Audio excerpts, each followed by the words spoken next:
विकसित भारत के विराट संकल्प को पूरा करने के लिए एक मजबूत नींव का निर्माण करेगा। ये बजट वंचितों को वरीयता देता है। ये बजट आज की एस्पिरेशनल सोसाइटी, गांव, गरीब, किसान, मध्यम वर्ग सभी के सपनों को पूरा करेगा। मैं वित्त मंत्री निर्मला जी और उनकी टीम को इस ऐतिहासिक बजट के लिए बधाई देता हूं।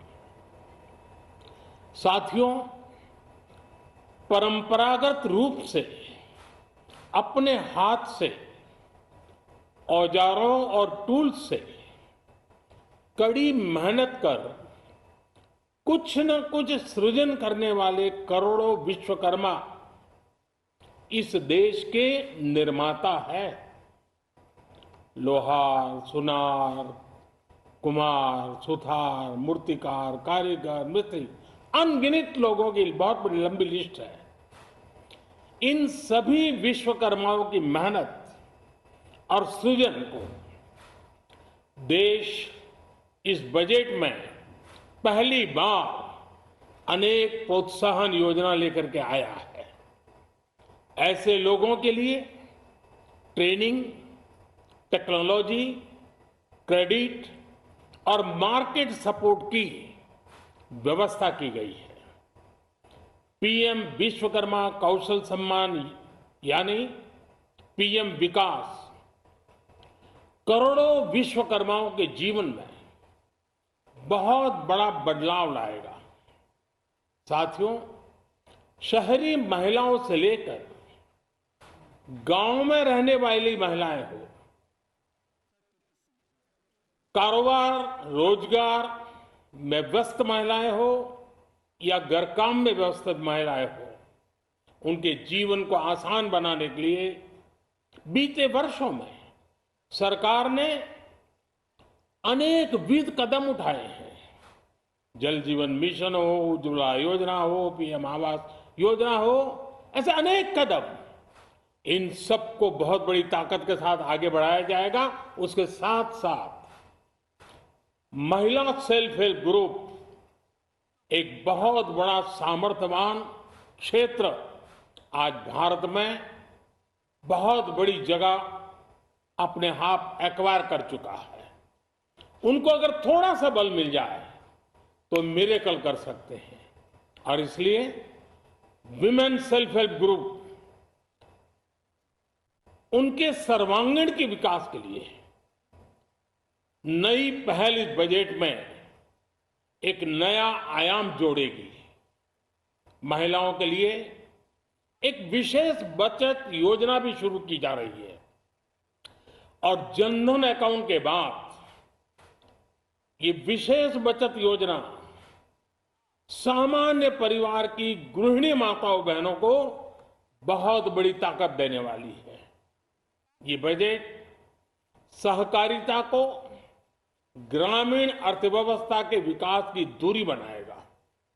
सरकार ने कोऑपरेटिव सेक्टर में दुनिया की सबसे बड़ी अन्न भंडारण योजना बनाई है, स्टोरेज कैपेसिटी।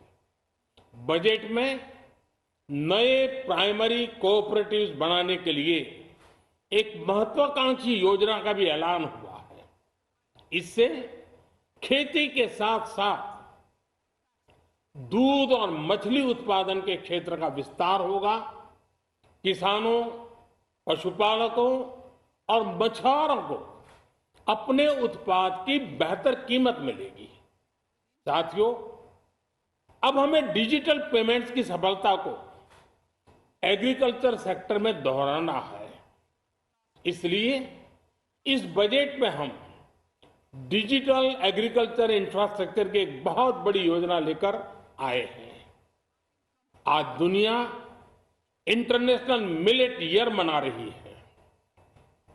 भारत में मिलेट्स के अनेक प्रकार हैं, अनेक नाम है।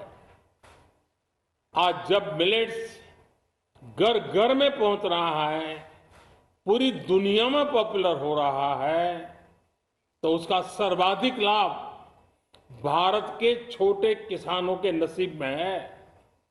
और इसलिए आवश्यक है कि नए तरीके से उसको आगे ले जाया जाए। इसकी एक नई पहचान, विशेष पहचान आवश्यक है। इसलिए अब इस सुपर फूड को श्री अन्न की नई पहचान दी गई है। उसके प्रोत्साहन के लिए भी अनेकविध योजनाएं बनाई गई हैं। श्री अन्न को दी गई प्राथमिकता से देश के छोटे किसानों, हमारे आदिवासी भाई बहन जो किसानी करते हैं, उनको आर्थिक संबल मिलेगा और देशवासियों को एक स्वस्थ जीवन मिलेगा। साथियों, ये बजट सस्टेनेबल फ्यूचर के लिए green growth, green economy, green energy, green infrastructure और ग्रीन जॉब्स को एक अभूतपूर्व विस्तार देगा। बजट में हमने टेक्नोलॉजी और न्यू इकोनॉमी पर बहुत अधिक बल दिया है। एस्पिरेशनल भारत आज road, rail, metro, port, waterways, हर क्षेत्र में आधुनिक इंफ्रास्ट्रक्चर चाहता है। नेक्स्ट जनरेशन इंफ्रास्ट्रक्चर चाहिए। 2014 की तुलना में इंफ्रास्ट्रक्चर में निवेश पर 400% से ज्यादा की वृद्धि की गई है। इस बार इंफ्रास्ट्रक्चर पर 10 लाख करोड़ रुपए का अभूतपूर्व इन्वेस्टमेंट भारत के विकास को नई ऊर्जा और तेज गति देगा। ये निवेश युवाओं के लिए रोजगार के नए अवसर पैदा करेगा, एक बहुत बड़ी आबादी को आय के नए अवसर उपलब्ध कराएगा। इस बजट में ईज ऑफ डूइंग बिजनेस के साथ साथ हमारे उद्योगों के लिए क्रेडिट सपोर्ट और रिफॉर्म्स के अभियान को आगे बढ़ाया गया है। एमएसएमई के लिए 2 लाख करोड़ रुपए के अतिरिक्त ऋण की गारंटी की व्यवस्था की गई है। अब प्रिजम्पटिव टैक्स की लिमिट बढ़ने से एमएसएमई को ग्रो करने में मदद मिलेगी। बड़ी कंपनियां द्वारा एमएसएमई को समय पर पेमेंट मिले, इसके लिए नई व्यवस्था बनाई गई है। साथियों, बहुत तेजी से बदलते भारत में मध्यम वर्ग, विकास हो या व्यवस्था हो, साहस हो या संकल्प लेने का सामर्थ्य हो, जीवन के हर क्षेत्र में आज भारत का मध्यम वर्ग एक प्रमुख धारा बना हुआ है। समृद्ध और विकसित भारत के सपनों को पूरा करने के लिए मध्यम वर्ग एक बहुत बड़ी ताकत है। जैसे भारत की युवा शक्ति ये भारत का विशेष सामर्थ्य है, वैसे ही बढ़ता हुआ भारत का मध्यम वर्ग भी एक बहुत बड़ी शक्ति है। मध्यम वर्ग को सशक्त बनाने के लिए हमारी सरकार ने बीते वर्षों में अनेकों निर्णय लिए और ईज ऑफ लिविंग को सुनिश्चित किया है। हमने टैक्स रेट को कम किया है, साथ ही प्रोसेस को सिंप्लीफाई, ट्रांसपेरेंट और फास्ट किया है। हमेशा मध्यम वर्ग के साथ खड़ी रहने वाली हमारी सरकार ने मध्यम वर्ग को टैक्स में बड़ी राहत दी है।